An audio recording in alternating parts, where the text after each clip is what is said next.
अस्सलाम वालेकुम व्यूअर्स। फरवरी की 13 तारीख है 2022। सर्दियों का मौसम है और लार्वा फार्मिंग के ऊपर एक डिटेल्ड वीडियो के साथ हाजिर हूँ। इस वीडियो में हम ये एक्सप्लोर करने की कोशिश करेंगे कि कौन सा मौसम बेहतर है लार्वा फार्मिंग स्टार्ट करने के लिए। क्योंकि लास्ट टाइम मैंने जो वीडियो बनाई थी, फर्स्ट टाइम मैंने लास्ट ईयर गर्मियों में लार्वा प्रोड्यूस किए थे। गर्मियों में मक्खियाँ बहुतात में होती हैं, लेकिन सर्दियों में मक्खियाँ कम ही नज़र आती हैं। तो बहरहाल मेरी पर्सनल असेसमेंट ये है कि सर्दियों में मक्खियाँ फ़रवरी के महीने में आती ज़रूर हैं, लेकिन कभी मौसम ठंडा हो जाता है, कभी क्लाउडी, तो ये स्टेबल नहीं है मौसम लार्वा फार्मिंग के लिए। तो ये कूड़े करकट के ढेर पर आप देख रहे हैं, मक्खियाँ आ तो रही हैं, लेकिन बहरहाल तो मुनासिब यही है कि मार्च के महीने का इंतज़ार किया जाए लार्वा फार्मिंग के लिए। तो ये आप देख रहे हैं जी, 10 मार्च 2022 इस प्लास्टिक के कंटेनर पे मैंने ये मुर्गियों का बचा कुचा जो उनका खाना या फीड है और उनकी बीठें वगैरह इकट्ठा करके या उनकी ड्रॉपिंग वगैरह इकट्ठी करके रखी थी। तो 2 दिन बाद आप रिज़ल्ट देख रहे हैं, इसमें काफ़ी ज़्यादा लार्वा आपको नज़र आ रहे हैं और 2 दिन के अंदर प्रोटीन रिच डाइट जो है वो तैयार हो गई है आपकी मुर्गियों के लिए। तो लार्वा को इस हालत में भी आप मुर्गियों को ऑफ़र कर सकते हैं, लेकिन मैं इनको एक दिन अभी रखूँगा, इनको फ़ीड करूँगा ताकि थोड़ा सा साइज़ इनका कंसिडरेबल हो जाए। तो लार्वा को फ़ीड करने के लिए आप किचन में मौजूद किसी भी किस्म की जो आपकी फूड लेफ़्ट ओवर है वो आप उनको खिला सकते हैं। सिर्फ 3-4 चीज़ें आपने ख्याल रखनी है। एक प्याज, अदरक और लहसुन और सिट्रस फ्रूट के छिलके नहीं खिलाने, बाकी सब्जियों फलों के सारे छिलके आप उन्हें खिला सकते हैं। ऑन द होल कोई भी ऐसी चीज़ जिसमें प्रोटीन और कार्बोहाइड्रेट्स हैं वो आप इनको खिला सकते हैं और ये शौक से खाते हैं। ये आप देख रहे हैं, सुबह जो उन्हें ब्रेड के टुकड़े और फलों की बाकियाँ डाली थी वो तकरीबन सारी ख़त्म कर चुके हैं, थोड़ा बहुत ही उसका लेफ़्ट ओवर रह गया है। तो ये तरीका, इस तरह मैं अपने लार्वा को फ़ीड करता हूँ।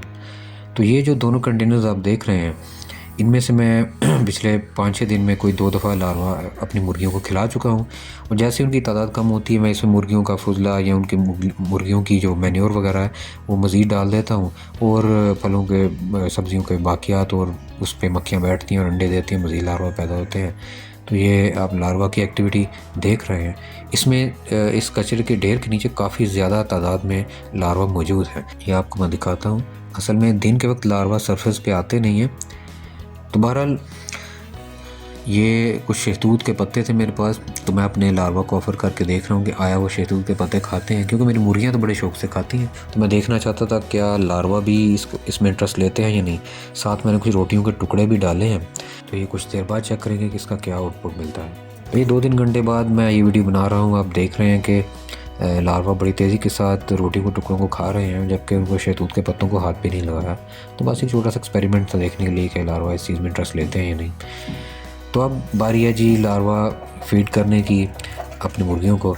तो ये जाली आप देख रहे हैं जिसके इर्द लकड़ी का ये एक बॉर्डर सा बना है, ये मैं यूज़ कर रहा हूँ इसलिए कि पहले मैं ऐसे ही ये सारा स्टफ़ उठा के लार्वा और ये कचरा जो है मुर्गियों को ऑफ़र कर देता था और वो अपने पाँव से ये सारा कचरा सारी छत पे बिखेर देती थी। मुझे सफाई करने में बहुत ज़्यादा टाइम और मेहनत लगानी पड़ती थी।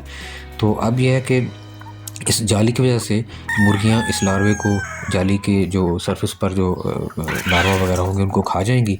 जो लार्वा नीचे होंगे वो जाली के सुराखों में से निकल के उस मिट्टी के प्याले में, वो जो नीचे आपको नज़र आ रहा है, उसमें इकट्ठे हो जाएंगे। उसमें थोड़ा सा पानी बॉटम में मैंने डाला हुआ है और पानी में लार्वा अट्रैक्ट होते हैं तो उसमें गिरते जाएंगे। तो मुर्गियाँ बाद में उस प्याले में से भी आसानी से उन लार्वा को चुन चुन के खा लेंगी। तो ये आप देख रहे हैं नीचे लार्वा इकट्ठे हो चुके हैं, छत पे गंद भी नहीं मचा और मुर्गियाँ बड़ी आसानी से लार्वा को खा रही हैं। पानी में गिरे हुए लार्वा आप देख रहे हैं बड़े सुस्त हैं, उनमें कोई ख़ास मूवमेंट नज़र नहीं आ रही, तो बड़ी आसानी से वो मुर्गियों का निशाना बन रहे हैं। तो ये तरीका है जी प्रोटीन रिच डाइट अपनी मुर्गियों के लिए तैयार करने का विदाउट एनी कॉस्ट, यानी फ्री ऑफ कॉस्ट आप कह लीजिए। तो आगे चलते हैं जी। ये मैं कुछ ओट्स से ग्रीन पाउडर बनाने की कोशिश कर रहा था, तो वो कोई मसला हुआ ड्यू टू वन रीज़न और अनदर, वो नाकाम हो गया। तो सारा उसका रॉ मटेरियल उठा के मैंने लार्वा को फीड कर दिया है और वो इसको खा रहे हैं। ये सरफेस पे इसलिए नज़र आ रहे हैं कि शाम का वक्त है, दिन के वक्त वो सरफेस के नीचे ही रहते हैं। तो ऐसा है कि लार्वा फार्मिंग से सिर्फ मेरी मुर्गियाँ मुस्तफ़ीद नहीं होती हैं, छोटे छोटे मासूम परिंदे भी इससे खूब फ़ायदा उठाते हैं। तो ये आप देख रहे हैं चिड़ियाँ इन डिब्बों में से लार्वा खा रही हैं। कुछ लार्वा मैंने मुर्गियों को खिला दिया और कुछ ये छोटे छोटे परिंदे खा गए, और ये बाकी जो कचरे के ढेर के नीचे थे बस वो बच गए हैं।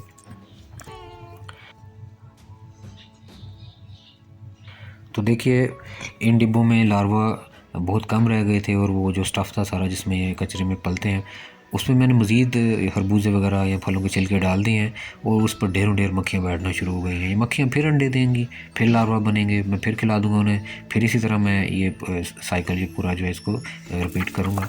तो ये सिलसिला ऐसे ही चलता रहता है जब तक कि नवंबर का महीना नहीं आ जाएगा और मक्खियाँ सर्दी की वजह से कम हो जाएंगी, तब तक ये आप लार्वा बनाते रहेंगे इजीली। लेकिन कोशिश कीजिएगा कि अपनी मुर्गियों को लार्वा हफ्ते में 2 या 3 दफ़ा से ज़्यादा ना खिलाएं, क्योंकि इससे उनको या लूज़ मोशन वगैरह का इशू हो सकता है। तो बहरहाल उम्मीद करता हूँ आपको मेरी वीडियो पसंद आई होगी। प्लीज़ चैनल को सब्सक्राइब कर दीजिएगा, बेल बटन प्रेस कर दीजिए मज़ीद नई वीडियो के नोटिफिकेशन के लिए। इंशाल्लाह नई वीडियो के साथ हाजिर होंगे। अल्लाह हाफ़िज़।